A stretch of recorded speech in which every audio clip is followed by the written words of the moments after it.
Queridos, nós vamos trabalhar um pouco em Apocalipse capítulo 2, no versículo 2. Onde, nas visões de Apocalipse que o apóstolo João recebeu na ilha de Patmos, o Senhor lhe confiou algumas mensagens. E essas mensagens foi direcionada na carta endereçada à igreja de Éfeso. E a igreja de Éfeso, para vocês terem uma noção, era uma igreja portuária. Uma cidade portuária. Uma cidade grande. Uma cidade onde passava várias pessoas ali que desciam do porto e iam para as outras cidades. E ali eles realizavam eventos, teatros, vários tipos de apresentações. Essa igreja, ela era situada ali naquela cidade, uma cidade grande. Imagina aí, vamos falar assim, Santos. É uma cidade portuária, cidade de Santos. E dentro dessa cidade existia uma igreja. A igreja ali de Éfeso. E aqui ele fala para essa igreja. Deus fala com essas pessoas aqui através de João. E o que acontece lá? Tinha uma igreja, essa igreja, ela era, não vou falar que é tipo a nossa, mas assim, era todo mundo envolvido, todo mundo era participativo, tinha fila ali para o pessoal servir, para a escala de recepção, para a escala das crianças, todo mundo queria fazer. E aqui, no capítulo 2, ele fala: ao anjo da igreja em Éfeso, escreve: essas coisas diz aquele que conserva na mão direita as 7 estrelas, que anda no meio dos 7 candeeiros de ouro. Conheço as tuas obras, ó igreja de Éfeso, tanto o teu labor como a tua perseverança, e que não pode suportar homens maus, e que pusesses à prova os que a si mesmos se declaram apóstolos, e não são, e os achasses mentirosos, e tem perseveranças, e suportasses provas por causa do meu nome, e não te deixasses esmorecer. Tenho, porém, contra ti, ó igreja de Éfeso, abandonaste o teu primeiro amor. Lembra-te, pois, de onde caístes e arrependeste, e volta à prática das primeiras obras. E se não, venho a ti e moverei do seu lugar o teu candeeiro, caso não te arrependas. Tens, contudo, o teu favor, que odeia as obras dos nicolaítas, as quais eu também odeio. E quem tem ouvidos, ouça o que o Espírito diz à igreja. Ao vencedor dar-lhe-ei que alimente da árvore da vida e que se encontre no paraíso de Deus. Amém? Essas são palavras a qual o apóstolo João recebeu em Éfeso. Primeiro amor. O que é o primeiro amor? É o que o Senhor Jesus se refere nessa mensagem. É um fogo grande que intensifica em nosso coração. Eu creio que alguns de vocês já sentiram esse primeiro amor. E esse fogo é que nem aquele fogo quando você vai pedir aquela namorada em namoro. A primeira vez que você vai pedir ela em namoro, dá aquele friozinho na barriga. Pelo menos aconteceu comigo, tá? Dá aquele friozinho intenso na barriga. É um primeiro amor. E em Mateus 13, 44, o reino dos céus é semelhante a um tesouro oculto. É semelhante a qual certo homem, tendo achado, escondeu transbordantemente de alegria. Vai, vende o que tem e compra naquele campo. O Senhor está falando que alguém que queria comprar, imagine você, um terreno que você compra, você tem intenção de comprar, e naquele terreno tem um lugar ali de petróleo, você não fala para ninguém, você descobriu um tesouro ali, e você vai e quer comprar aquilo lá, e você quer aquele tesouro. O Senhor está falando que alguém que, além de transbordar de alegria por ter encontrado o reino de Deus, ainda se dispõe a abrir a mão de tudo e que tem para desfrutar no seu achado. Ele abre a mão de tudo. Essas duas características são evidentes na vida de quem teve um encontro real com Deus. É real. Alguns cristãos, por sua vez, têm o mesmo diante das mais duras provações e ainda permanece transbordante de alegria.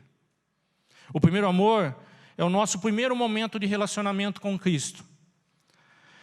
Abrimos as mãos de tudo, por causa de Jesus.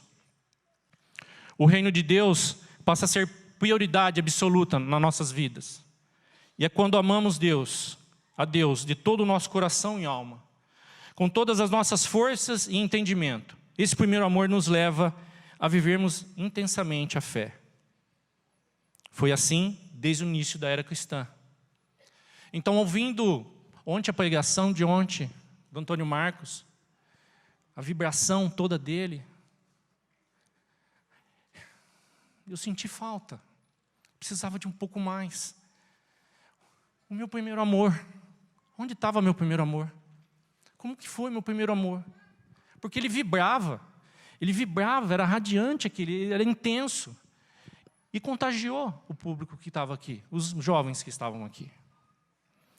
E às vezes, a gente cai num morno, a gente começa a ficar morno. E aí, às vezes, nada faz sentido. A gente começa a entrar no automático e a gente acha que vindo na igreja, só vir na igreja, a gente está servindo ao Senhor. Você está vindo louvar ao Senhor. Você não está vindo servir ao Senhor. Deus vem com a sua misericórdia e graça. Ele vem. E sem saber, Ele te resgata. E sem saber, você já foi resgatado por Ele, já no ventre da sua mãe. Ele sabe os momentos certos. Eu queria falar uma história aqui para vocês, verídica, de dois garotos. Um menino e uma menina. O menino, esse menino e essa menina, eles se encontraram num aniversário a primeira vez. O menino tinha 7 anos, a menina tinha 6. E nesse encontro, eles se separaram. Foi um simples aniversário. E esse menino, ele ficou muito bravo. Porque aquela menina, ela não era convidada dele. Era convidada de alguns vizinhos ali. Isso marcou ele. Marcou demais. E o que houve? Depois de 13 anos, esses meninos vieram se encontrar. Ele com 17 anos e ela com 16 anos. E ali, mal eles sabiam que eles iam começar a se namorar. E ela mal sabia que Deus já estava comissionando ela como missionária para transformar a vida de um garoto, de uma história de um rapaz, da história de uma família desse rapaz, a qual esse rapaz, ele não era do mundo a qual ela via. Ela era de um lar cristão, ela era de um lar presbiteriano, a qual o rapaz simplesmente era de um lar católico, de um lar onde, não um lar destruído, mas um lar onde o pai pegava ele quando era pequeno e levava ele para todas as denominações que vocês possam imaginar que possa existir. Ele, muito jovem, menino, estudava num colégio de padre, aonde ele queria ser padre. E a mãe dele não permitiu. A mãe dele não permitiu que ele fosse padre. E ele seguiu junto com essa moça, não foi padre. E um jovem trabalhador, não cristão, vivendo intensamente nesse lar, tudo tumultuado, na parte religiosa. Esse jovem se casaram. Casaram num julgo desigual. E nunca ninguém falou para eles, nunca ninguém barrou eles, falou, olha, vocês estão casando dessa forma, num julgo desigual, não vai dar certo. Ninguém falou isso para eles, não vai dar certo. Vocês estão vindo para um relacionamento que não vai dar. Enfim, eles seguiram, viveram intensamente uma vida conjugal, onde ele fazia tudo por ela, até ir na igreja. Ele ia na igreja por causa dela. Porque para ele tanto faz ver o pastor, ou tá lá com o pai dele, lá nas denominações onde o pai o levava. Para ele tanto fazia. Mas ele se apaixonou por essa moça. E ele queria estar. Queria estar com ela. Queria estar a todo momento com ela e no culto com ela. Passado algum tempo difíceis, ambos foram bem-sucedidos. Todos se formaram, ela professora, ele um empresário, um autônomo. Era metalúrgico e se tornou um autônomo. Até o momento que não tinha tempo nem para ir para a igreja. Ele estudava direto, só tinha o final de semana para encontrar a esposa. Foi quando um dia, esse casal queriam ter filhos. Já casado, algum tempo, trabalhando intensamente, cumprindo religiosamente os cultos, né?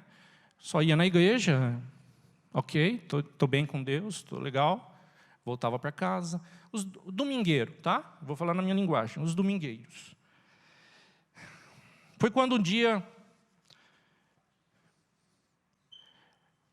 eles descobriram que não podiam ter filhos.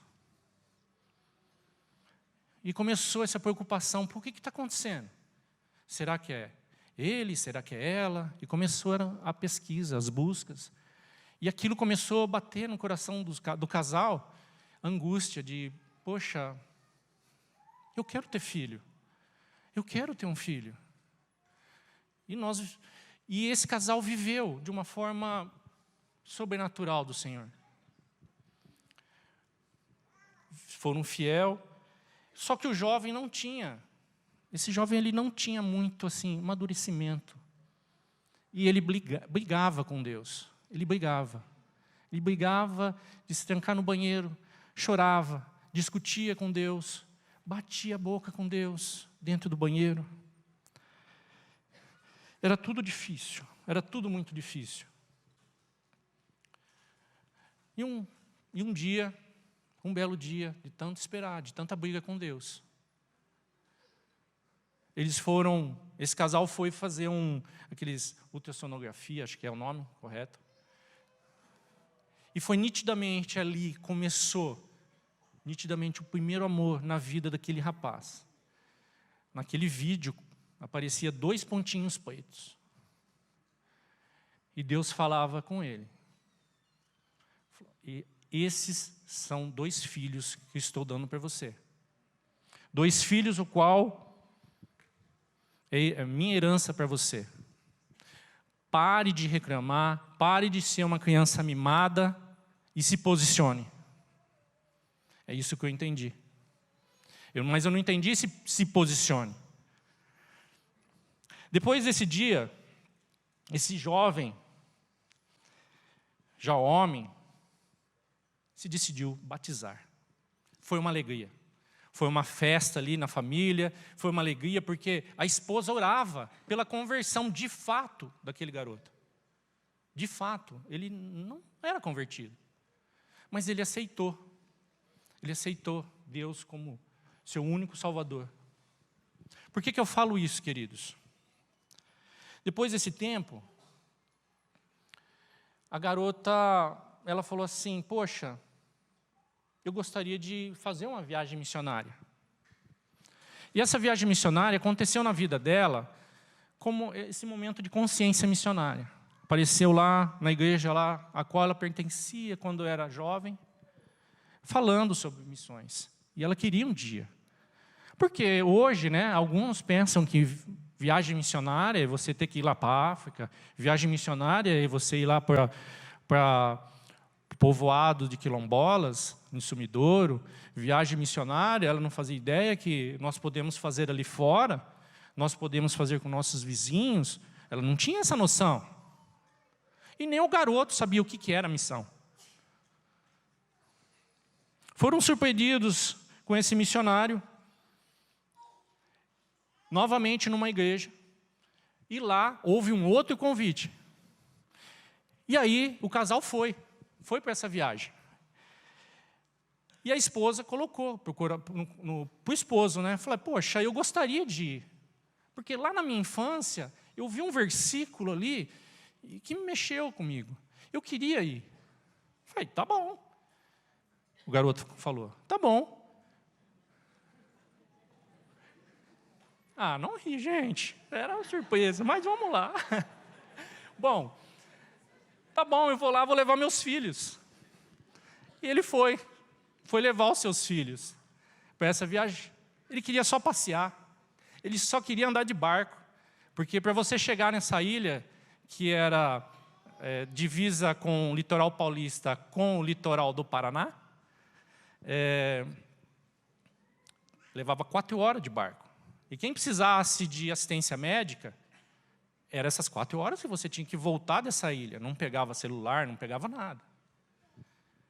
Enfim, fomos. Levamos ali fralda, levamos comida de astronauta, foi levado um monte de coisas ali. E o que aconteceu? Esse garoto, eu posso falar eu.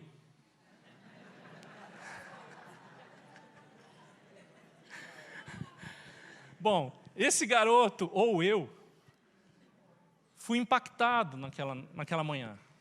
Eu fui impactado de uma forma que houve um desarranjo entre a liderança ali naquela comunidade. E eu não sabia o que era esse negócio de fazer missões, estava lá para passear.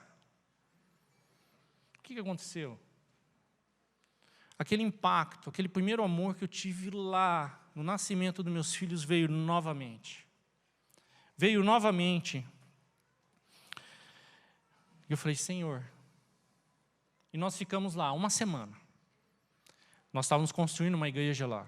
É uma igreja que ela virava igreja e depois virava quadra para as crianças dos ribeirinhos. E eu fiquei muito impactado. E voltamos. E minha esposa queria falar, beleza, acabou, fizemos as missões, legal, tal. Só que eu vim muito transformado. Eu falei assim, eu não quero mais. Tinha uma empresa. Eu não quero mais mexer na empresa. Eu não quero mais ficar ali na empresa. Eu quero voltar lá com eles. Eu quero estar lá com eles. A esposa entrou em parafuso. Falei, não, eu casei com um empresário, eu não casei com um missionário. Eu não quero isso. Eu não quero isso para a minha vida.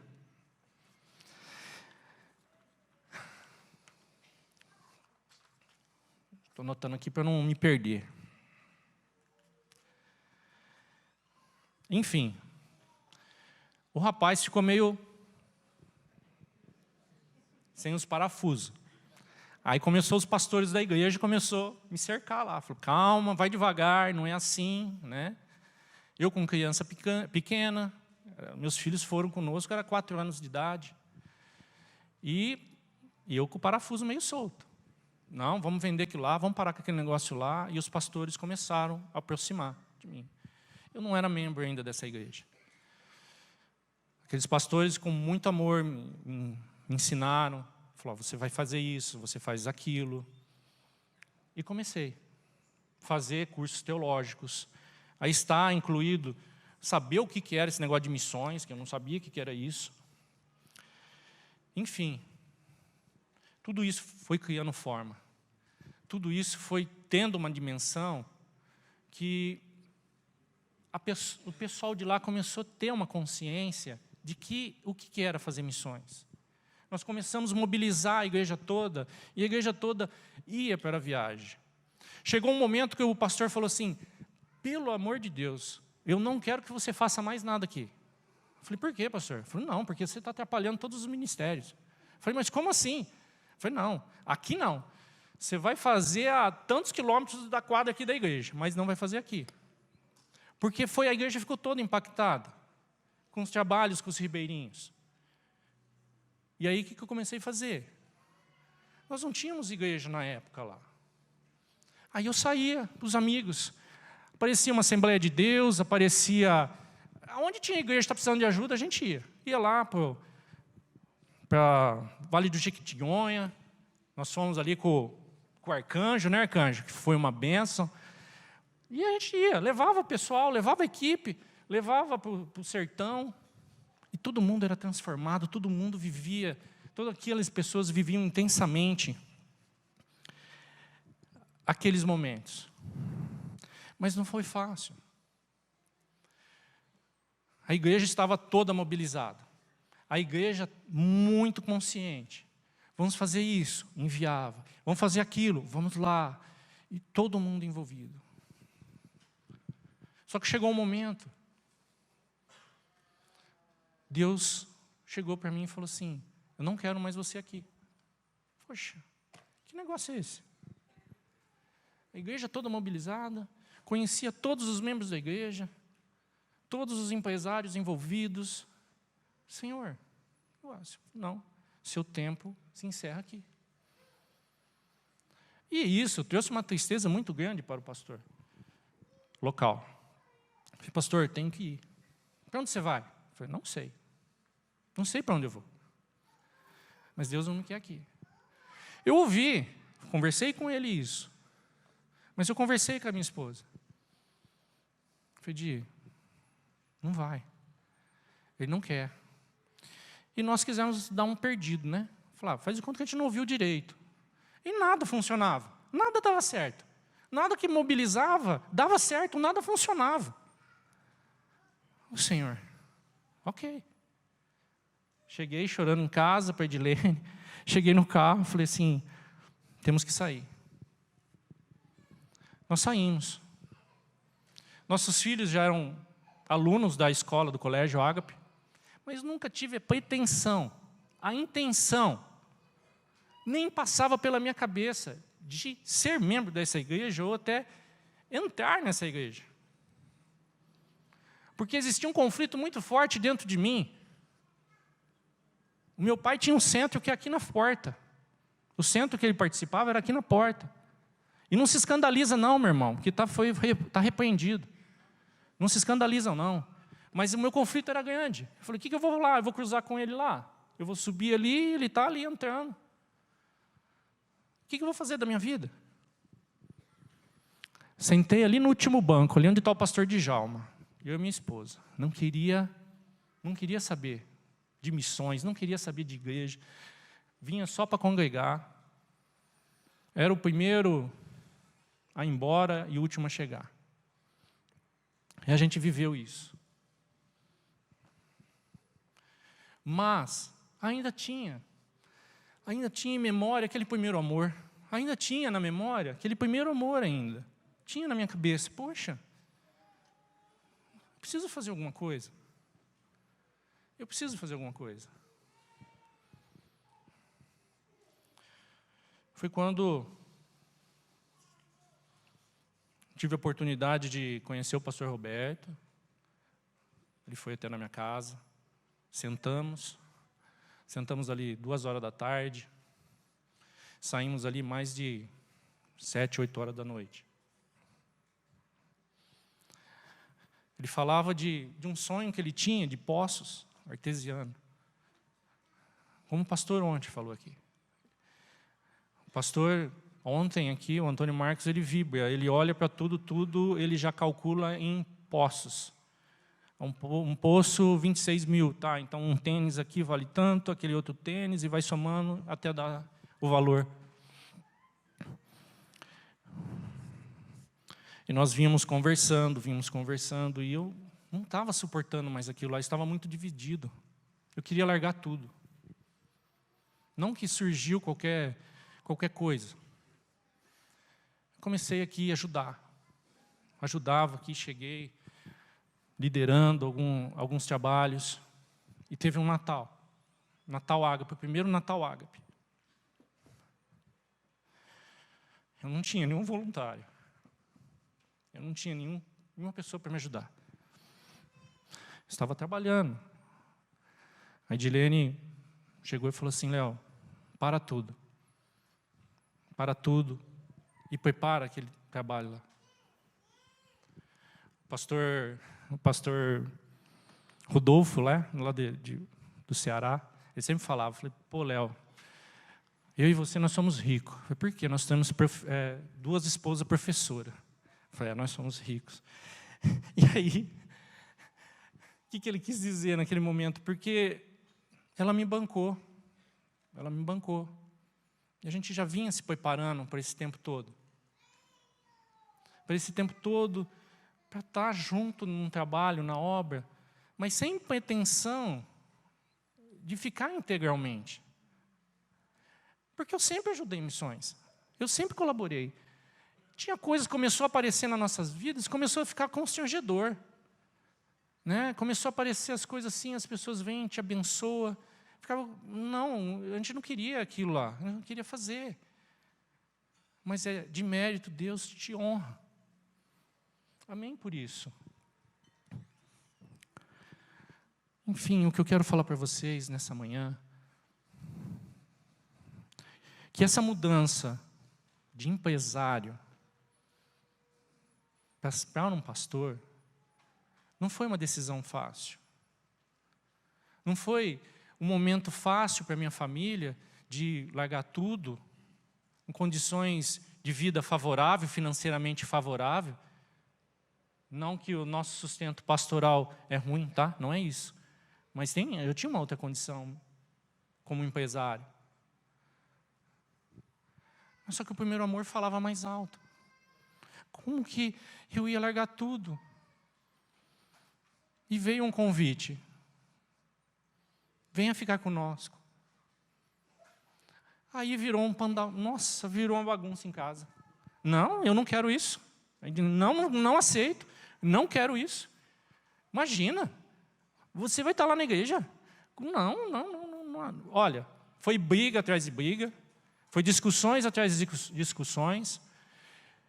E eu falei para o Senhor, Deus, fala com ela. Não depende de mim mais. Fala com ela, Senhor. Eu vinha escondido aqui na igreja. Eu vinha escondido dela, porque a empresa era aqui em cima. Eu fechava e vinha aqui ver o que o pessoal precisava. Sentava ali com a Frida, às vezes, para falar sobre missões, sonhava. Ô, Léo, ligava para mim, onde você está? Estou por aqui. Mas eu não estava trabalhando, gente. Não quero estimular isso em vocês, tá? Mas eu não estava trabalhando, gente. Eu estava vindo para cá. Que coisa é essa? E eu comecei a ficar mal, né? Falei, Senhor, resolve essa situação logo, me ajuda, né? Porque eu quero estar lá. Eu quero estar lá junto com eles. E às vezes eu estava aqui e ela me ligava. Às vezes eu não atendia. Falei, meu Deus, como que eu vou sair dessa? Como que eu vou falar para ela que eu estava ali na igreja? Né? E ali no trabalho, se você não encosta o umbigo na máquina, o serviço não sai. Você tem que encostar o umbigo na máquina para fazer, para você faturar. E não saía. E começou a faltar um pouco em casa. Mas a gente nós já vínhamos abaixando um pouco o padrão. A gente já vinha baixando um pouquinho. Falou, vamos ter uma vida mais simples, vamos ser assim, vamos ser assado. Não que a gente ostentava, mas a gente fez as loucuras como empresário. Por falta de experiência e etc. E um belo dia, numa manhã, né, ela veio e falou assim, Léo, eu não quero ser empecilho na sua vida. Se for para eu ser empecilho na sua vida, para você levar a palavra do Senhor, eu quero que Deus tire minha vida. Mas eu não quero ser esse empecilho. Conte comigo, estou com você, vou aonde você for. Para mim, falei, Senhor, isso é a resposta. Só que o convite não estava ainda bem certo. Falou, o assunto parou lá. Não estão falando mais nada. se eu vou ficar integralmente lá, se eu vou ajudar a igreja, para o assunto. Mas vamos fazer o seguinte. Nós estamos terminando o ano, vamos terminar lá o Natal Ágape, e chegar janeiro, se não vier o convite, a gente continua. Vamos voltar a trabalhar e deixa esse negócio de missões, não deixa um pouco de lado. Ah, chegou o dia 1º, olha para o telefone, convite não veio. Falei, então vamos começar. E nada do convite. E aquela primeiro amor começando a falar mais alto, falando mais alto, falando alto, falando alto. Chegou o dia 10, passou 10 dias, já que tinha começado. Voltei, né, para o trabalho, voltei firme. Falei, Di, vamos seguir em frente. Aí, começando a seguir em frente, recebo uma ligação do pastor Marcelo. Léo, você pode vir para cá? Ô, pastor. Nós estamos em reunião aqui, vamos sentar aqui para a gente conversar. Estava o pastor Januário, o pastor Marcelo e o pastor Roberto. Depois daquele dia, ele falou, Léo, nós não temos condições de te absorver. Mas se você quiser vir, venha. Eu não vou falar o valor, pastor, posso? Eu não sei se era R$1.500. Ou era 2.000, não sei. Você vem para cá? Eu nem falei assim, eu vou pensar. Eu não falei isso. Eu falei, não, vou. Conte comigo. Só que você começa só em fevereiro, tá, Léo? Eu falei, tá bom. Foi janeiro aqui, só em fevereiro. Ah, mas começa em fevereiro, mas em janeiro agora tem uma reunião, vem para cá. Vai ter uma reunião, você precisa estar participando. Ok. Saí daqui, peguei a chave do barracão, tranquei a porta e voltei. São decisões na vida da gente que só o primeiro amor consegue te trazer a definição correta. E o Espírito Santo falando no teu coração. O que eu quero trazer para vocês aqui, um pouco desse testemunho da minha vida, como que eu cheguei aqui.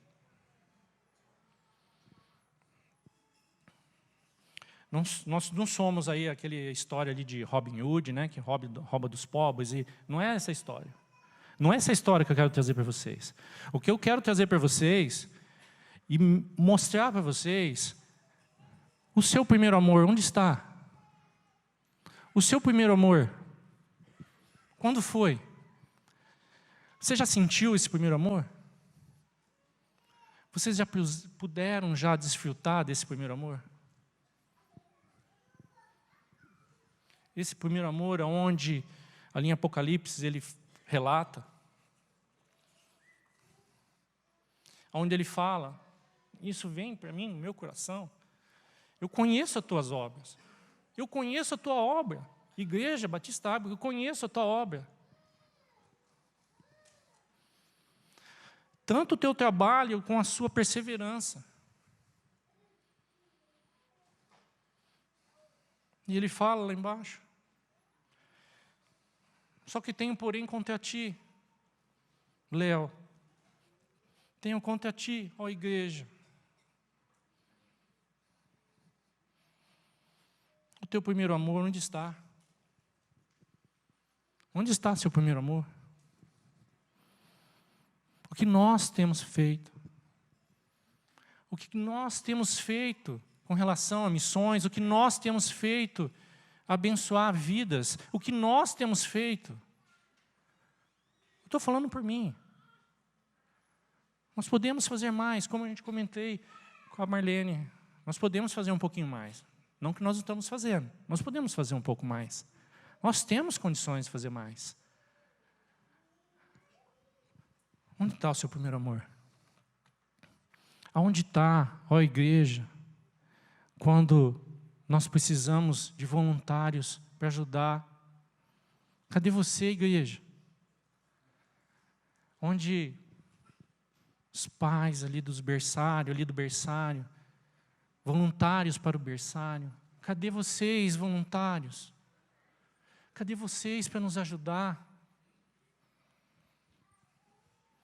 Cadê vocês para nos ajudar no estacionamento? Cadê vocês, igreja? Nós sozinhos nós não vamos conseguir. Nós precisamos de todos. Um só corpo. Um faz um pouquinho aqui, outro faz um pouquinho ali. Cadê você, igreja?